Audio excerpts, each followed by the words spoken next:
in order over there, man. All clear. Keep in order. Over my house.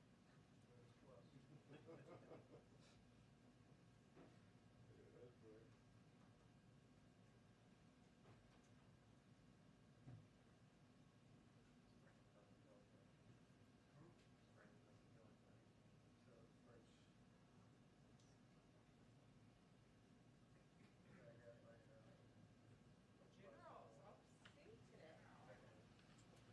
Hi, everyone. Happy Monday. Okay. Our special guest today is our director of the National Economic Council, Brian Deese, and he will be, as you may know, Brian was senior advisor to President Obama and previously served as acting director of the Office of Management and Budget. And in the Obama-Biden administration, Brian helped coordinate policy development for tax policy, housing, clean energy, manufacturing, and the automotive industry. Brian has agreed to come despite having the unenviable task of not being able to roll out many details of our joint session speech or the American Families Plan, but we still wanted to have him here to provide some context on some of the questions you all had raised. And he'll only be able to take a couple questions, but with that, I'll turn it over to Brian. Thank you, Jen, and it's good to see you all again.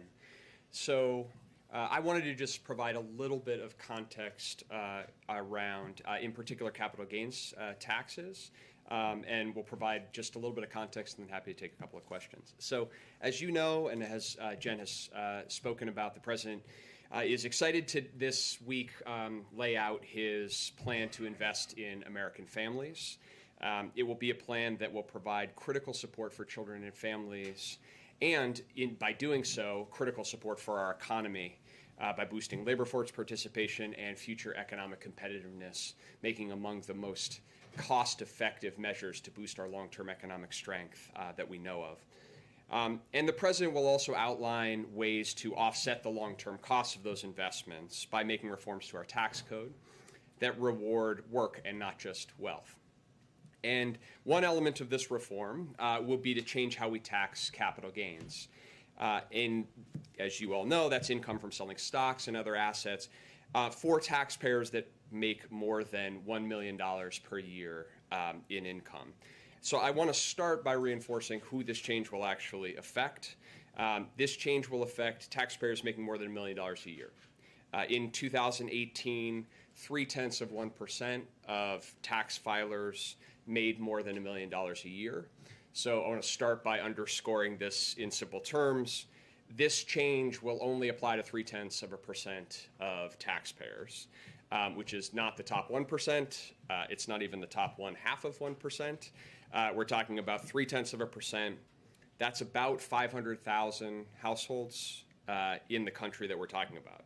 So for the other 997 out of 1,000 households in the country, or the other 150 million households in the country, this is not a change that will be relevant. It won't change the tax treatment of capital gains at all. And this makes sense because for the typical Americans, most of their income comes from wages.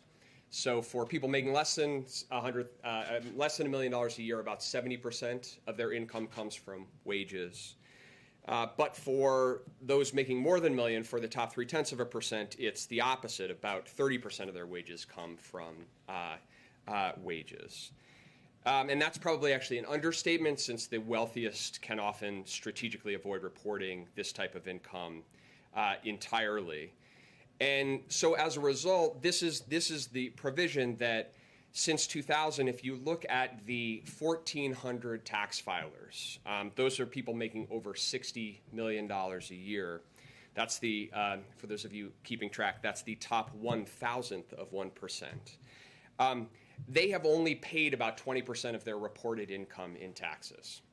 So their tax rate, which probably is overstated, again, because this is the category that often doesn't report or underreports income. Their tax rate is lower than many middle-class families' tax rate.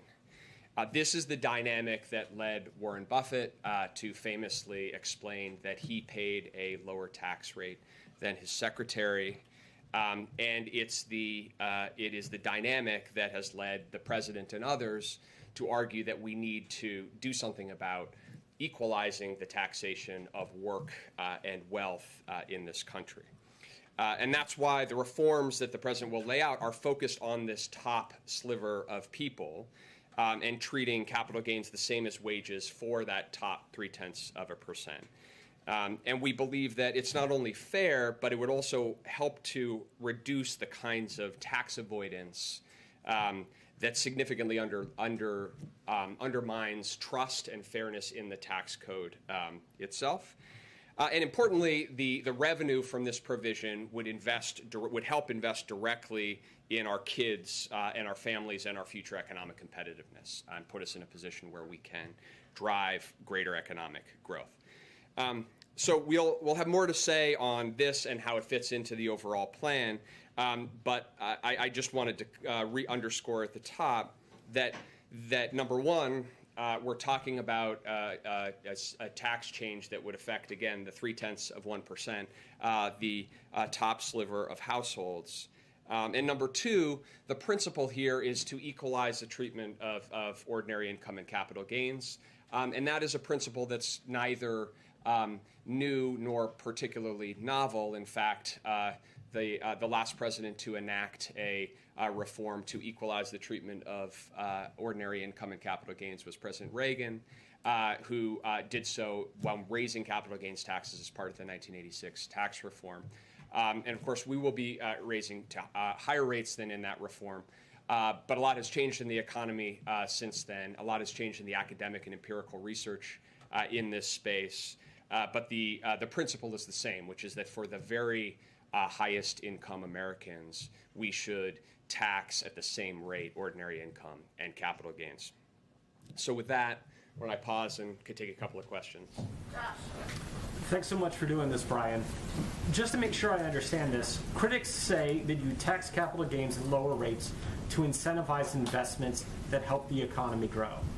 Is the administration's perspective that among these high earners, they have not been making the investments to help the economy and that the government programs can do it better? So across a wide body of academic and empirical evidence, there is no evidence of a significant impact of capital gains rates on the level of long-term investment in the economy.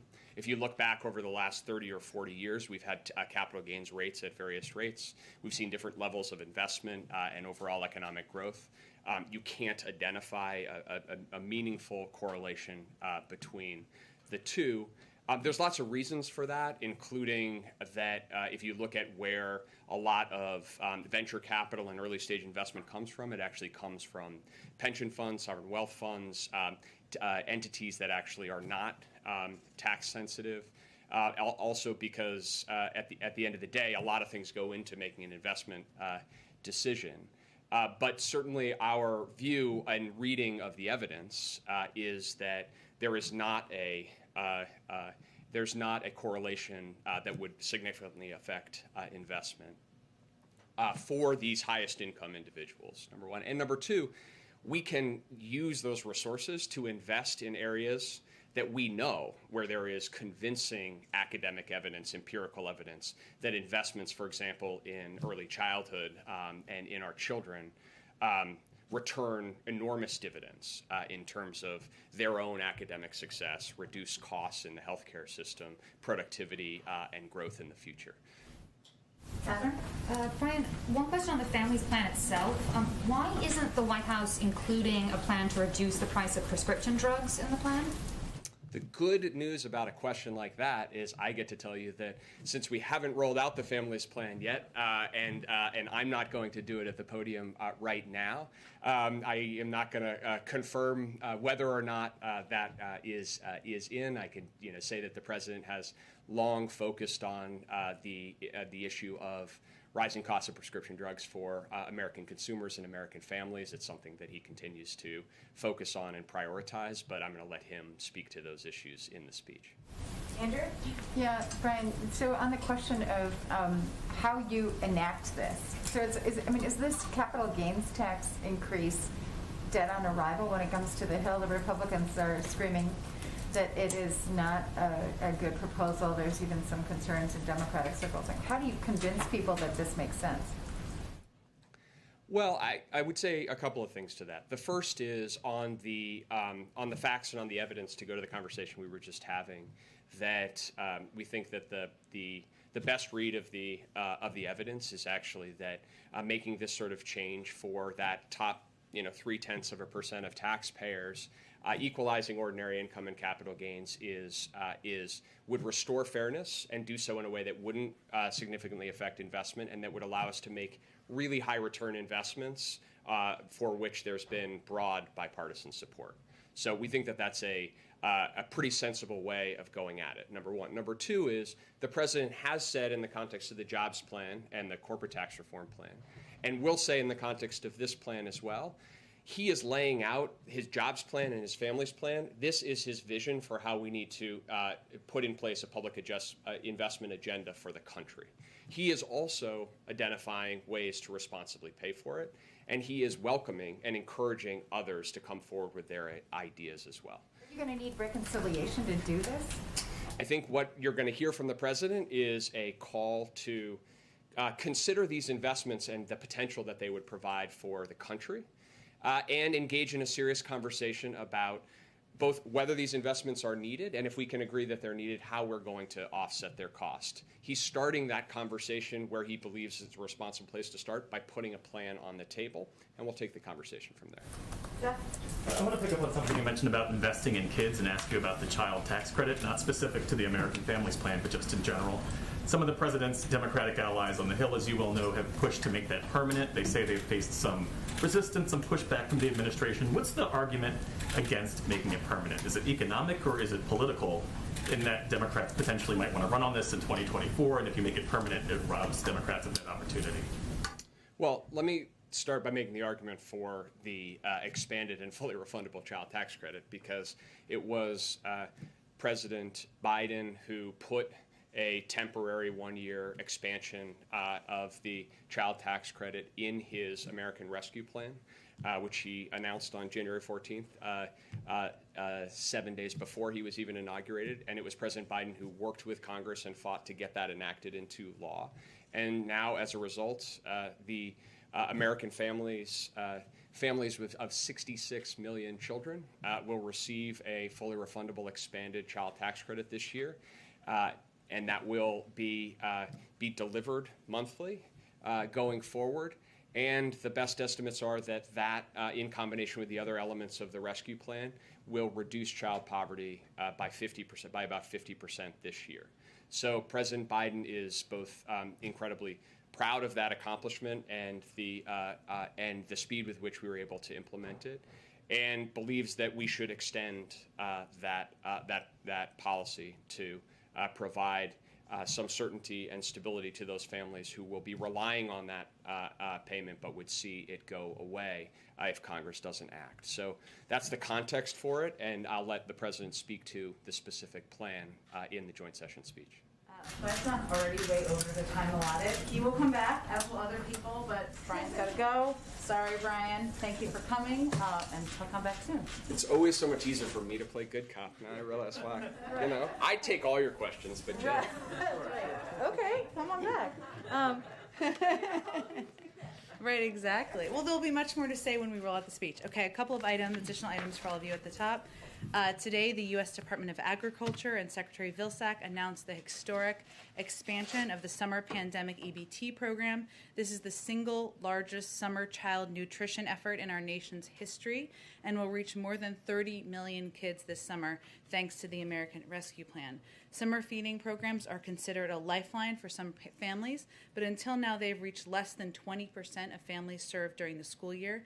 Children are eligible for this program if they are eligible to receive free or reduced price meals during the school year, or if they are under age 6 and live in a SNAP household. That is about 34 million American children. Parents or guardians do not need to take any action to receive the cards in the mail from their state agencies. Each child will receive a $375 credit loaded onto an EBT card, and that can then be used by parents or guardians to purchase Food. Also today, President Biden will sign an executive order establishing the White House Task Force on Worker Organizing and Empowerment. This task force is a historic effort to mobilize the federal government's programs, policies, and practices to empower workers to organize and collectively bargain with their employers. And will have a specific focus on increasing worker power in marginalized and underserved communities. Vice President Harris will be chair of the task force, and Secretary of Labor Marty Walsh will be the vice chair. The task force will include more than 20 cabinet members and department heads. Also, Vice President Harris will have a bilateral meeting with the President of Guatemala this afternoon. They'll meet virtually to discuss working together to address immediate relief needs of the Guatemalan people, as well as deepening cooperation on migration.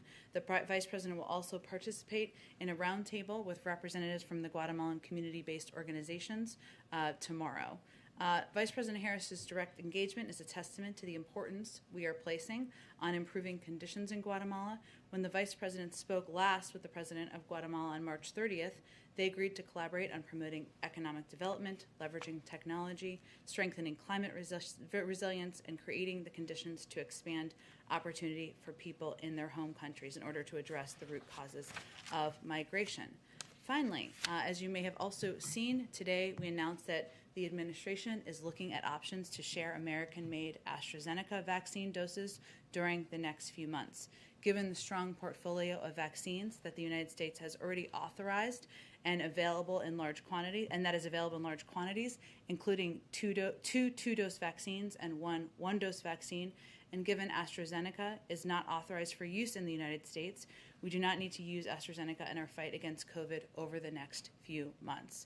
Before any AstraZeneca doses are shipped from the United States, the FDA will confirm any such doses meet its expectations for product quality. This is being done in the context of the FDA's ongoing review of all doses made at the plant where these AstraZeneca doses were produced. And I anticipate in the near future, our team will share more details about our planning and who will be receiving doses from here, but we're in the planning process at this point in time. Josh, go ahead. Thanks, Jen.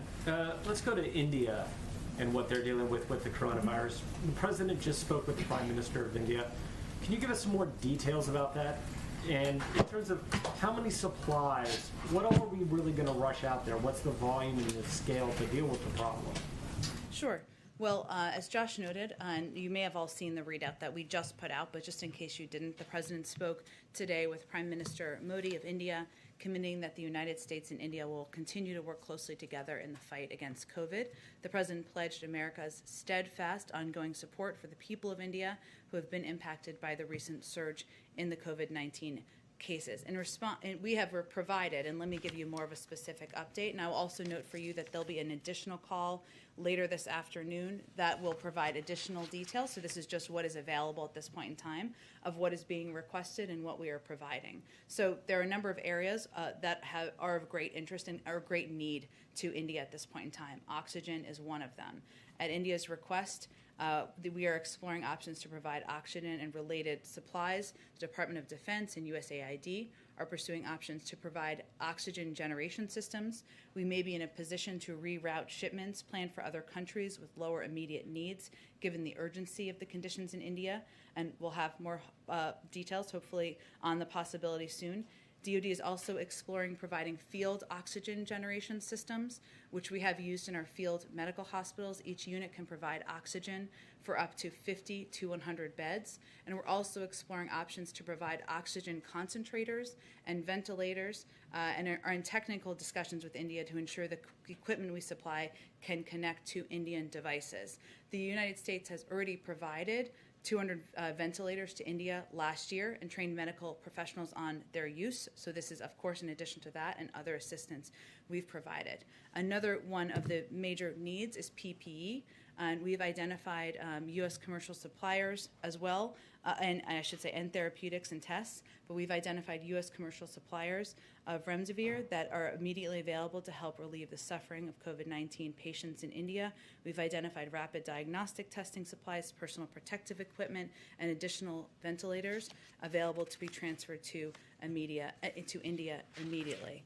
And I noted, of course, and we also, of course, are in close touch with India officials at all levels about the raw material needs that they have. And as requested by India, we will provide raw materials for the production of AstraZeneca Covishield vaccine at Serum Institute of India. I know some of these have been announced, but that's just a little bit of additional details. So we're in ongoing discussions about what their needs are and how we can meet them. But go ahead. And then, secondly, the president issued a 100-day mask mandate for federal buildings. Does the administration plan to update its mask guidance now that we're at 100 days roughly of the Biden presidency? And what about for the broader country? What science, what research are you using to guide you? Well, I know there's been some reports out about CDC plans, and we will certainly leave it to the CDC to announce their guidance, which I think was the second part of your question, about what will be required outside and when masks will be required for individuals who have been vaccinated. So we won't get ahead of any final details or announcements they will make. The president, of course, issued that at 100 days. We're not quite at 100 days, so I don't have anything more to preview for you in terms of what might be next. Go ahead. Looking ahead to Wednesday, to the president's speech before a joint session of Congress, can you give us a sense of how the speech is coming together, the president's involvement in it, how he wants to use that speech, and his appearance there to sell the remainder of his legislative agenda? Sure.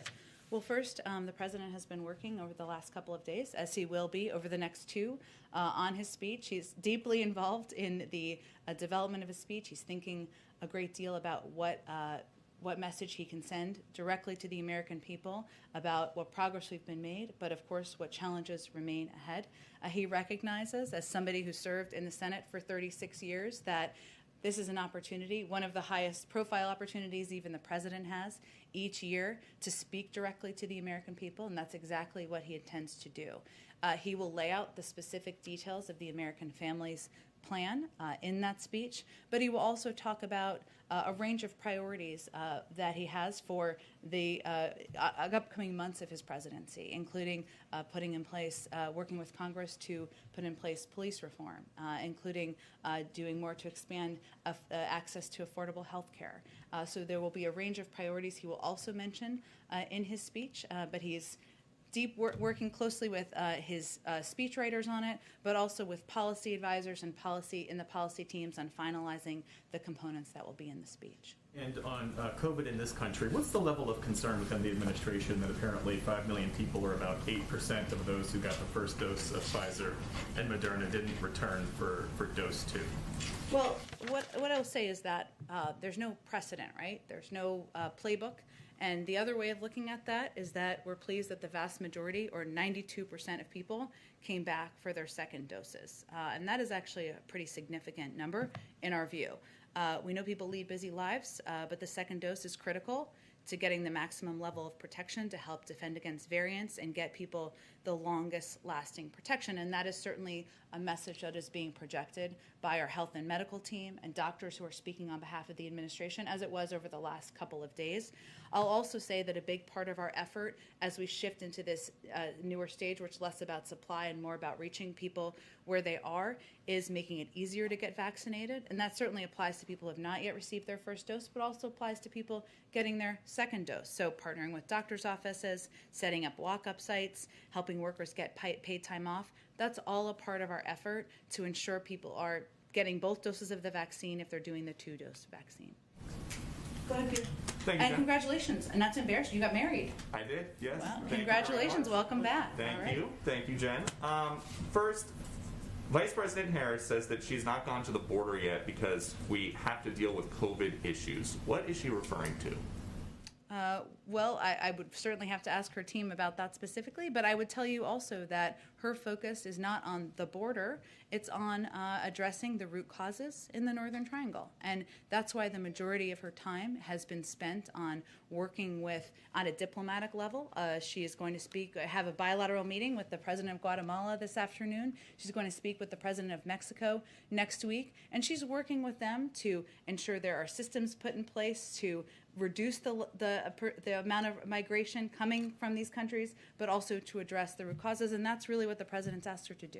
Then I guess, if not with regard to her specific statement, is there a White House concern when you guys are planning presidential or vice presidential travel, but more about COVID at the border than other places that she has traveled recently?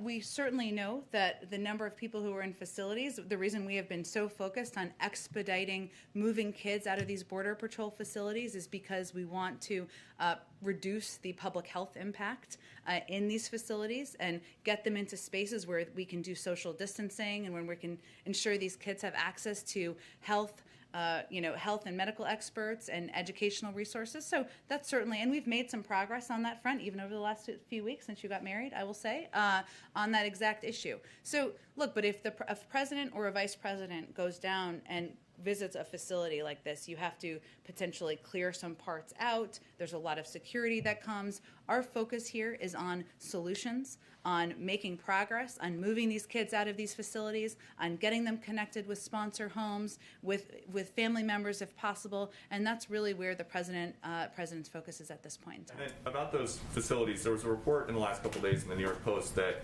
every migrant child being brought to a shelter is being given a copy of her children's book, Superheroes Are Everywhere. Do you know why that is and if she's making any money off of that?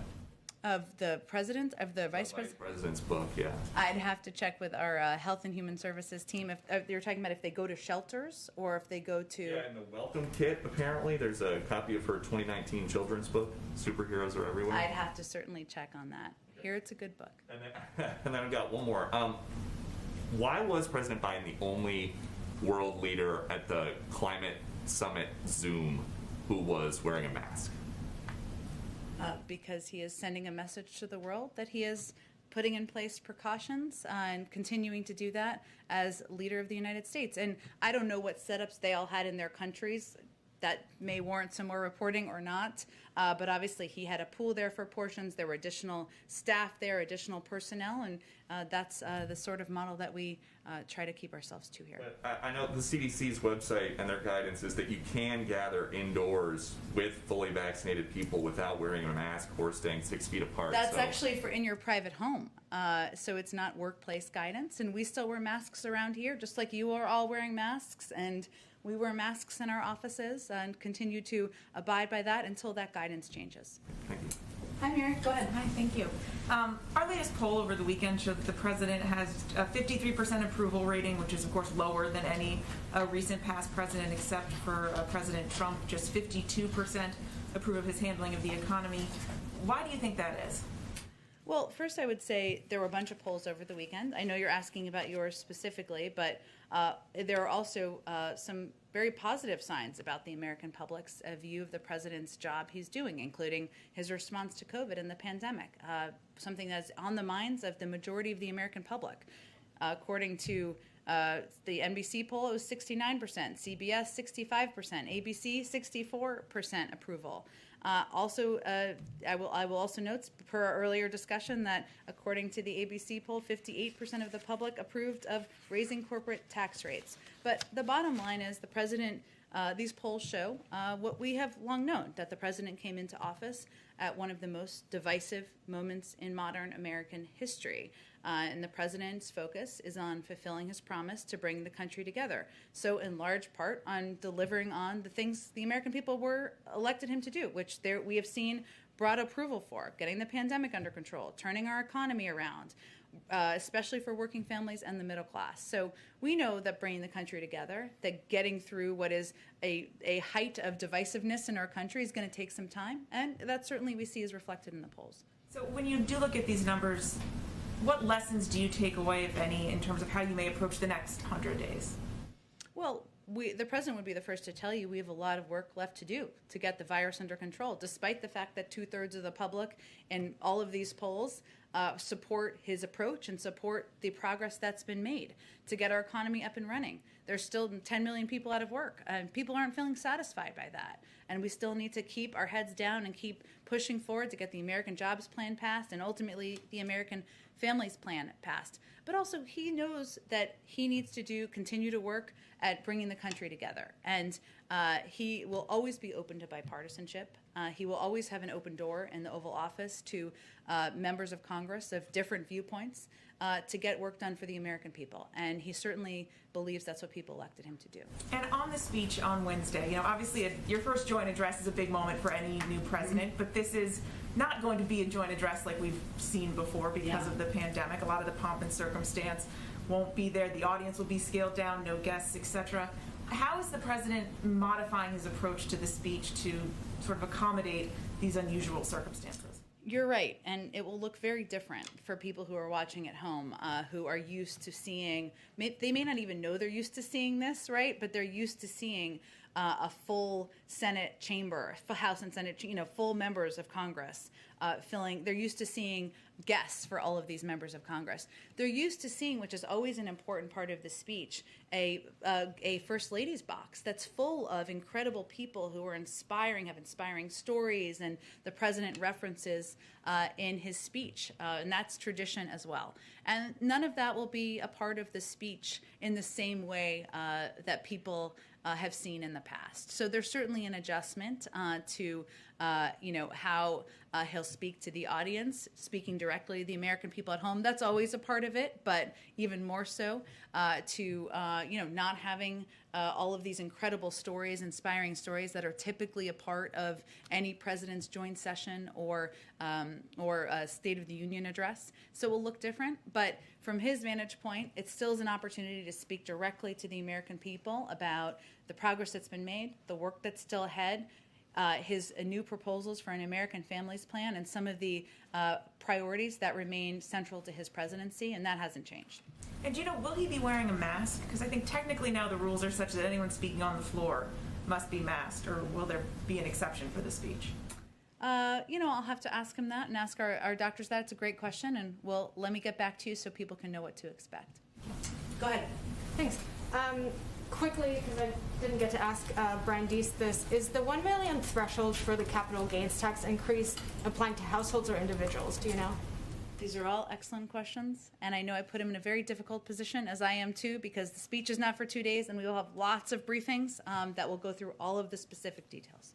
So you can't clarify right now if it's... Because you did confirm that there will be a capital gains tax raise, but... Yes, and over $1 million is what's been reported. That's accurate, but I'm not going to get into more specifics. I will see if there's more we can provide to you after the briefing, but we've been quite careful about not getting ahead of the president. Noted. Another topic, the European Commission president said over the weekend that vaccinated American tourists can safely enter with proof of vaccination, whatever form that may be, in the summer. Is there any discussion that the White House would reciprocate that for European travelers? Well, we're constantly reviewing, but obviously it is based on the advice of our health and medical team, who are evaluating what needs to be done to continue to protect the health and safety of the American people. So I don't have any update on that at this point. Go ahead. Jen, Canada and the United Kingdom have both restricted travelers from India amid concerns about the variant there. Is there any effort here or review here about whether the U.S. would temporarily suspend travel from India? We're always reviewing what needs to be done to protect the American people, but I don't have any restrictions or rollback of restrictions to preview today. One more on India. The Indian government ordered Twitter and Facebook and Instagram to block social media posts criticizing the handling of the COVID response there. Any White House comment on that move? Well, that certainly wouldn't be aligned with our view of freedom of speech around the world. And will the First Lady have any kind of virtual box, or will there be anything to sort of replace the traditional, as you spoke about, First Lady's box full of guests? Not as people knew it previously, right? She won't be sitting in the box with people. We are looking for ways to engage with the American public, whether it's through viewing parties or ways to communicate about what the president is proposing, but it won't look or feel or sound like it has in the past. Go ahead. Yeah, so just back on the tax question real quick. We keep asking this question about reconciliation. Do you have a sort of a plan to sort of increase your outreach to potential skeptics, even among the Democratic side, in terms of getting this really additionally large package through Congress? Sure. I mean, obviously the president has himself been engaged with Republicans, as he was last week, and I expect he will be again next week. He'll talk about the American Jobs Plan as well as the American Families Plan. But our root focus here, I know you were asking, Brian, about the corporate opposition to the capital gains component. Our core focus here, and the president's core focus, is on laying out policies that will increase investment in industries of the future, create millions of jobs, invest in childcare and education to make us more competitive. Then he believes we should propose ways to pay for it. But he's not doing a corporate tax proposal. He's doing an American families proposal, an American jobs plan proposal. These are ways to pay for it. If people have alternative ways, we are open to hear from them. But the bottom line is the president's not going to raise taxes on people making less than $400. That would be like nobody pays taxes, but $400,000 a year. And he believes that the burden should be on the backs of corporations and highest level income people who can afford to pay more. Hence his opposition to user fees and other proposals that would be put the weight, the burdens on the back of American people. On India, I have another question. Sure. You were actually on AstraZeneca. So the opening up of aid, is there any specific measure or urgency to get doses of the AstraZeneca vaccine to India? Is that among the biggest priorities? And then on the India specifically, you mentioned that the idea is to get some raw materials to Indian production of the AstraZeneca vaccine. There are other vaccines that are being produced in India. Will those raw materials also be available to other manufacturers working on other vaccines? Sure. Well, on the second question, I think I mentioned another vaccine option as well, where the raw materials could be useful for. But I will say that we are continuing to look for a range of ways to help India. So we're talking about what we can redirect, what is available now. A lot of what they need at this moment is oxygen. That is what they will tell you. I know reporters, all of you and your colleagues who are reporting from the region will tell you that we are quite focused on that, as well as PPE, testing, and other immediate needs they have now. But since I didn't mention this earlier, just to be clear, right now we have 0 doses available of AstraZeneca. We're talking about what the FDA needs to go through a review, right, to ensure the safety and it's meeting our own bar and our own guidelines. And we expect there to be approximately 10 million doses that could be released if or when the FDA gives its concurrence, which could happen in the coming weeks. So this is not immediate. And there is an estimated additional 50 million doses that are in various stages of production. These could be completed in stages across May and June. But our team, our national security team, our COVID team, working with the State Department and others, we're going to assess a range of requests, a range of needs around the world. But that's the timeline, just to give you a sense. And then on the Putin Summit, is there a date that you've got in mind, and have you made any decisions? So there was some reporting that you're looking at the 15th and 16th of June, which would be right after the G7 summit. Is that the intention, to sort of twin those two trips? And do you have a country yet? We're not quite there yet. We are eager, of course, to, as we have any details to provide, we will provide them, but we don't have confirmation of any details yet or a proposed timeline quite yet. Go ahead. Thanks, Jen. I wanted to follow up on something Jeff was asking about the second doses and then do a school question on the back end. But on the second doses, the 5 million Americans who have missed their second dose, why does the administration think that's happening? Why are people not going back for their second shot? There are a range of reasons for different individuals. I will say it is important to note there is no history or precedent here, right? So the fact that 92% of people are going back for their second doses in our assessment is a pretty significant number. But we are looking at ways that we can take steps, as we are for people who haven't even taken their first dose or their only dose if they're doing Johnson & Johnson, to help address, including ensuring that we have more mobile sites, that we are, as we announced last week, ensuring there's an opportunity for paid leave, that we are working in partnership with doctors to make it easier. People have busy lives. We certainly understand that, and we want to take every step we can to make it easier for people to get their second dose or their first dose if they have not yet done that either. Would there be any plan to do some of those things specifically for those people who need to go back for shot 2 to guarantee that they get back in the door wherever they went for their first one? The same approaches apply to all of these challenges. So obviously we target, we take different approaches depending on the community or depending on what we're seeing in the data of the challenges. But the importance of increasing our investment in mobile sites, partnering with doctors, increasing our pharmacy allotment. These are all steps we're taking to increase the number of people who are getting their doses. And on schools, obviously this was a key part of the president's 100 days agenda. Nearly half half of schools are open full time, but the vast majority of students are learning online at least some of the time during the week, either full-time virtual or hybrid learning. If the buildings are open, but the students are still learning remotely a significant portion of the time, does the president view that as a success, and will he declare that this week? Well, I don't think we've seen data since the early April data that was reflective of February. So the data is quite old at this point in time, and we've seen across communities and states there's been a significant amount of progress of schools opening 5 days a week, of students being in school learning. Now, some school districts have given the option of students, if their parents choose, to stay remote. That is, in some school districts, the option they've chosen.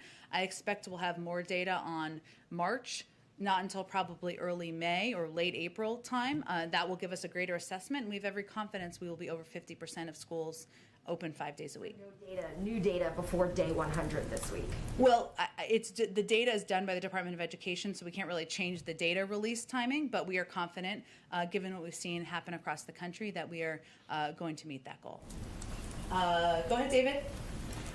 Two questions for you on different topics, Jen.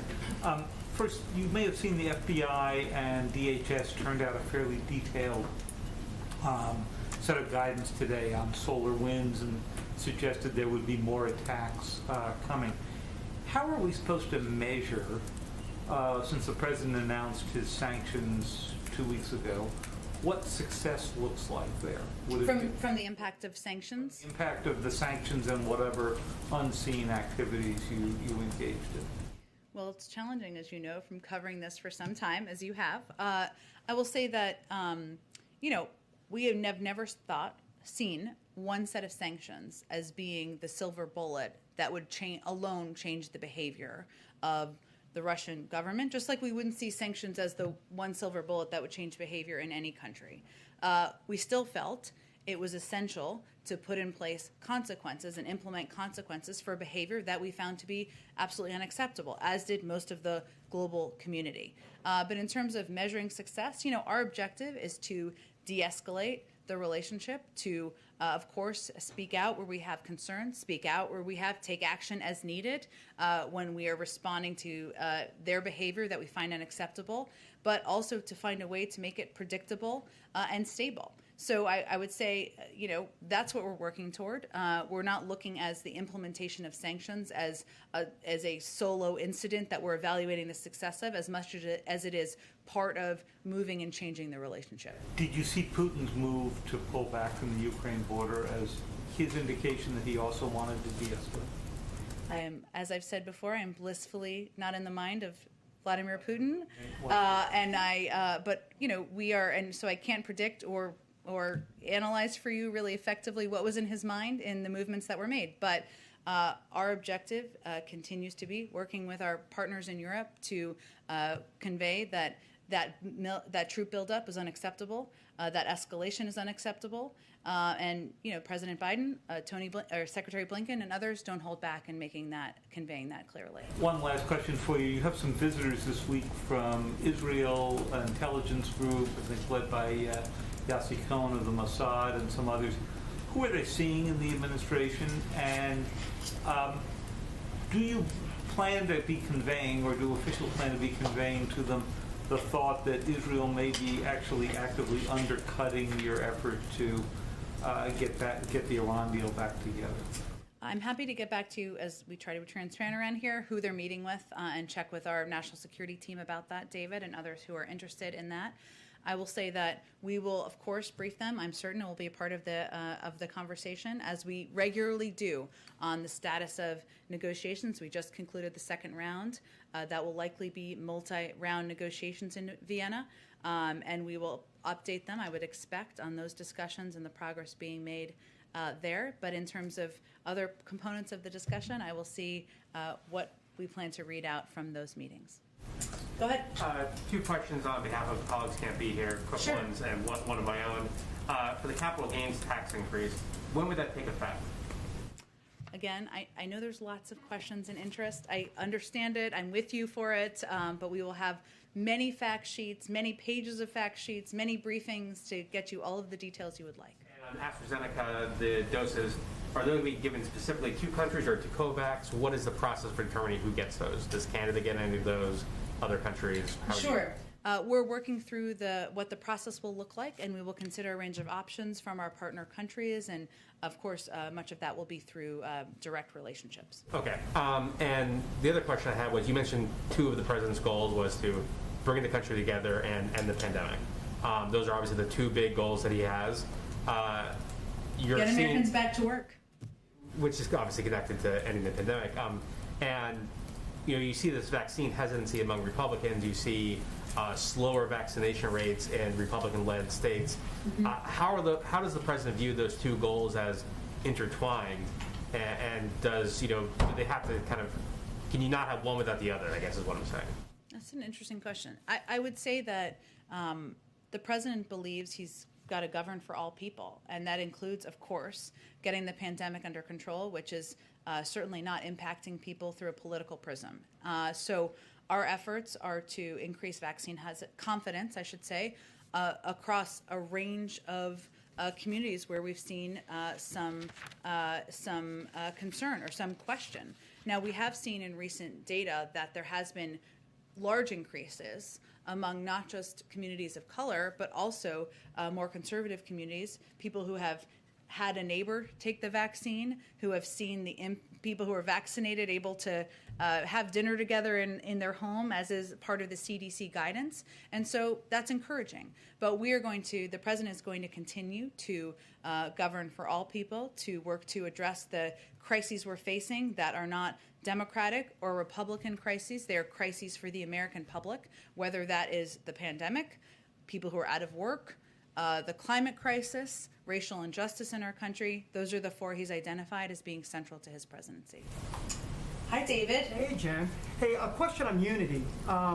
You talk about, earlier you said you wanted to bring, or the president wanted to bring the country back together. So I guess the question is, he has not met with House Minority Leader Kevin McCarthy, according to Kevin McCarthy. What does that say about unity? And also there are some other legislative issues as it relates to H.R. 1 and a commission to study packing the Supreme Court, as you would say. And there's a lot of other lists as well, budget reconciliation. So there's a lot of folks, you talk about tens of millions of people, they're concerned about that this doesn't seem like unity at all. Do you think tens of millions of people are concerned about him not meeting with Kevin McCarthy? No, I think tens of millions of people are concerned about H.R. 1 and budget reconciliation and going with that 50 vote threshold. I think I'm that was not a sure concern. the polling bears that out, but I will say that the president's view is that bringing the country together is bringing the American people together. So when I say he is focused on bringing people together, bringing Democrats and Republicans together, he's not talking about solving bipartisanship in this zip code here. He is talking about proposing policies that address the crises that we're facing, whether it's getting the pandemic under control, putting people back to work. A lot of those policies he's proposed, whether it's the American Rescue Plan or the American Jobs Plan, are supported by the vast majority of the American public. Democrat, Republican, Independent. They certainly want to see him working with Republicans and Democrats and he's absolutely doing everything he can to do that. He's had a number of Republicans down here to the Oval Office. He's looking for it. We're going to be reviewing their proposals, and I think certainly people see him rolling up his sleeves and ready to work with people of all different viewpoints. Real quick, why not separate the infrastructure bill the Republicans have, whatever it is, $800 billion or so? Why not just take that, call it unity, call it a deal, and then move on to some of the other legislative priorities within the total construct? Well, David, as you know, you need 60 votes. You can talk to Republicans in the Senate and see how many votes they have. But I will say that where we are now is that we are certainly taking a look at the proposal. Right now, there's deep in the weeds, sometimes nerdy conversations between staffers, members of Congress. We have lots of follow-up questions. I'm sure they have lots of follow-up questions. We're sharing ideas. That's actively happening now. He'll invite some members next week, bipartisan members, to come to the Oval Office and have a discussion about it and what the path forward looks like. Thank you. Sure. Go ahead. Thank you, ma'am. I have one question about foreign policy and then another about COVID here. So the first one is, in tapes obtained by the New York Times, Iran's foreign minister says that former Secretary of State John Kerry informed him that Israel attacked Iranian interests at least 200 times.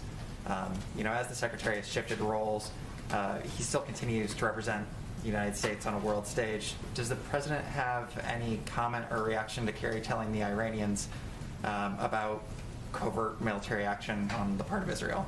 We're not going to comment on leaked tapes.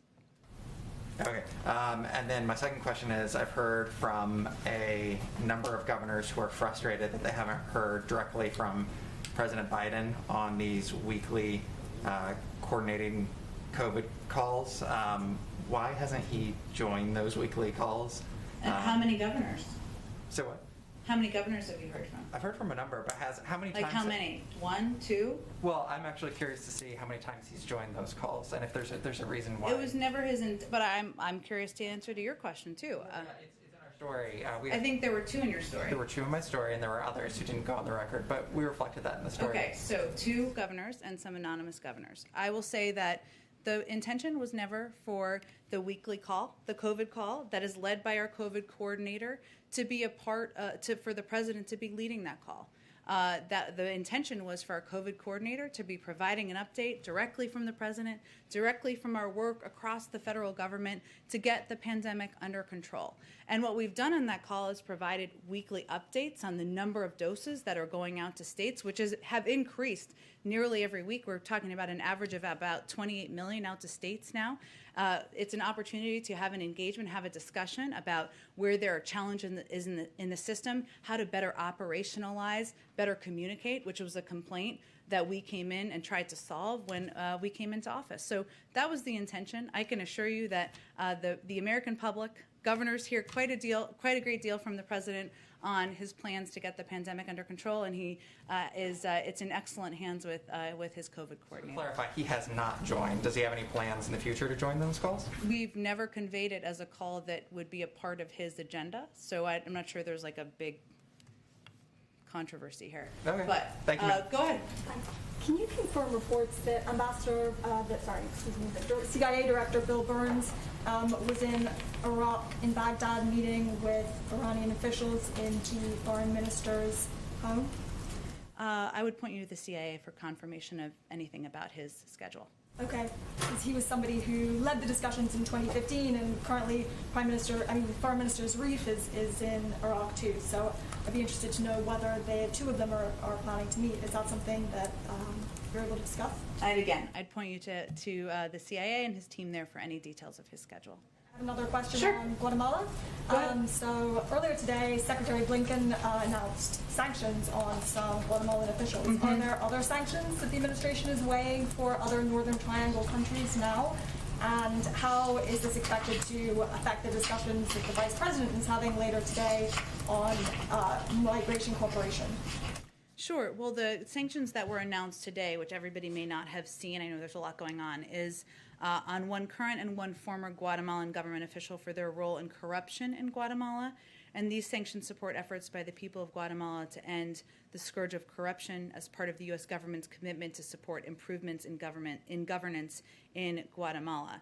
And as the Vice President's virtual bilat with the President today indicates, we are focused on working with Guatemala and other partners in the region to improve conditions and address the root causes of migration. Today's actions were also taken in close coordination with the United Kingdom, which has today established a new anti-corruption sanctions regime. But we are confident we will continue to be able to work with the Guatemalan leadership on areas of agreement, areas where there is opportunity, but we also are not going to hold back when actions warrant sanctions, as they did in this case on the grounds of corruption. Do you expect the Vice President to meet with El Salvador President Bukele? Well, I know she has a virtual bilat next week with the Mexican president, and I expect she'll have more in the coming weeks, but I don't have anything to preview for you today. Go ahead all the way in the back. Yes, I have a question for myself and then 2 for colleagues who can't be in the room. Okay. First, you've laid out a number of domestic agenda items for the president's speech on Wednesday. How much can we expect that he will speak about foreign policy? He will certainly talk about foreign policy in his speech and reiterate his objectives and commitments to rebuilding our place in the world, regaining the United States seat at the table. I don't have more to preview for you than that, but it will certainly be a part of the speech. Okay, and let me see. What is your response to the criticism that the U.S. response to the crisis in India is coming late? Well, I will say first, the United States has been one of the largest providers of assistance to address the COVID pandemic around the world, including to India. And we have obviously taken some significant steps over the last couple of days to address their immediate needs and been in close touch with them at every level, including with Prime Minister and the President discussing or communicating. I will also say that we are continuing to fight a pandemic here. India and the United States have two of the highest highest challenges as it relates to fighting the COVID pandemic. So we also take that into account. But I can assure people who are watching and paying attention that we are want to work in partnership with India. We are committed to getting them assistance they need, whether that's oxygen, PPE, therapeutics, tests, raw materials for vaccines, and we'll continue to communicate at the highest level. Okay. And Andrea. Oh, sorry. Oh, did you have one more? Go ahead. One more. Is the administration concerned about reports on the use of forced labor to produce polysilicon for solar panels in Xinjiang? Let me check. I think we would be concerned, but let me check with our national security team, and we'll get you a statement directly on that. Go ahead, Andrea. I just had a kind of a clarification question. Previously, when you released doses of the AstraZeneca vaccine to Canada and Mexico, we lent them. You lent them. Is the loan program over? Are we into gifting now, or? We are considering a range of options, and I expect as we put together our plan and we consider the range of requests we have and determine where we will be distributing these vaccines, we will do that through a range of means. Okay, and then just on the overall issue of the kind of vaccine production in the U.S., there is, as you know, mounting pressure on the U.S. to support this TRIPS waiver at the WTO. Has there been any shift in the U.S. position? Up until now, the U.S. has not even permitted those discussions to take place on a formal level. Given what we're seeing now, the sort of worst case scenario of the increased incidence in India and Brazil, other places, is there a rethink going on? I understand that there's concern about the emergence of variants and not knowing that what will happen to those. Are you rethinking the position now? Well, I'd first say, and I know we'll have a call shortly where there'll be an opportunity to ask a lot of these questions too. But India has their own IP, right? And they are also manufacturer of vaccines. Some of it has been delayed. The last time we really communicated about this at a high level was from our USTR, Catherine Tai, but I don't have any updates to that. And can I do one from a colleague? Yeah. You're sorry, I know you want to get out. It's okay. This is from VOA, who can't be here, obviously, sure. Because of COVID. Their question is, Ukrainian President Zelensky is suggesting including U.S. participation to try to end the Donbas war. Is the administration ready to take a more active role in the peace process, and if yes, what capacity? Well, I would certainly point you to the State Department. They're probably the most appropriate entity to talk about our engagement and negotiations. We have been engaged in the past, as you know, and certainly we are in close touch with the leadership of Ukraine at a range of levels. The President himself has spoken with the President of Ukraine, and certainly the Secretary of State and others have spoken with their counterparts about what their needs are and how we can be effective partners. Thanks, everyone. Thank you. You have 8 minutes until the call, so you're welcome.